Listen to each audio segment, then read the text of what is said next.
রংপুর অবসরপ্রাপ্ত শিক্ষকের বাসায় যে দুর্ঘটনাটা ঘটে গেছে তার উপরে পুলিশে দুইজনকে গ্রেপ্তার করেছে। যে দুইজন কারা হচ্ছে একজন স্নিগ্ধ দাস আর একজন মুগ্ধ দাস।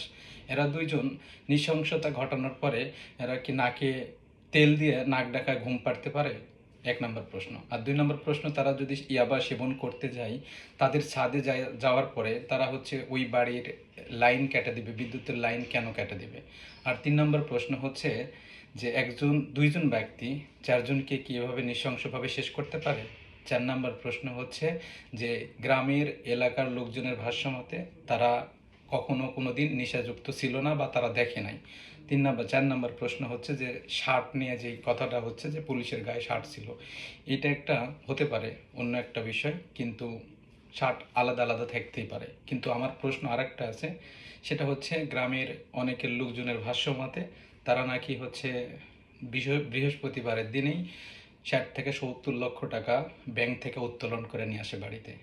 এখন আপনাদের কাছে আমার প্রশ্ন, এরা দুইজন কি সম্ভব? এগুলো যদি হয় সম্ভব হয়ে থাকে, এরা দুইজনকে গ্রেপ্তার করা হয়েছে বা এটা কি সাজানো হয়েছে বা কি হয়েছে, বিস্তারিত কমেন্টে জানাবেন।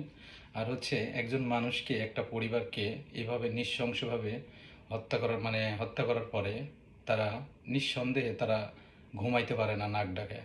তার বাবা নিজে তাদেরকে ডেকা পুলিশের হাতে সোপর্দ করে দিয়েছে। তার বাবা মায়ের ভাষ্য মতে পুলিশ যা বলবে সেটাই সত্য। এখন বিচার চাই বাংলাদেশের কাছে, বাংলাদেশের সরকারের কাছে।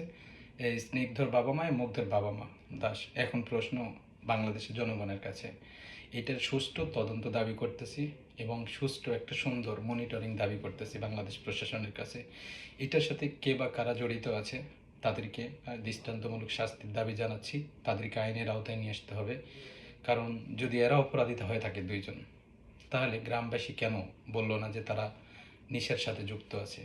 এরা যদি অপরাধের সাথে জড়িতই হয়ে থাকে, তাইলে কেন মাদক সেবন করার জন্য পুরো বাড়ির বিদ্যুতের লাইন কেটে দিতে হবে? এটার সাথে যদি তারা জড়িতই থাকে, তাইলে কেন তারা এই ধরনের একটা নৃশংসতা ঘটানোর পরে তারা কি নিঃসন্দেহে কাকার বাড়িতে, কেউ নিজের বাড়িতে ঘুমাইতে পারে এলাকাতে?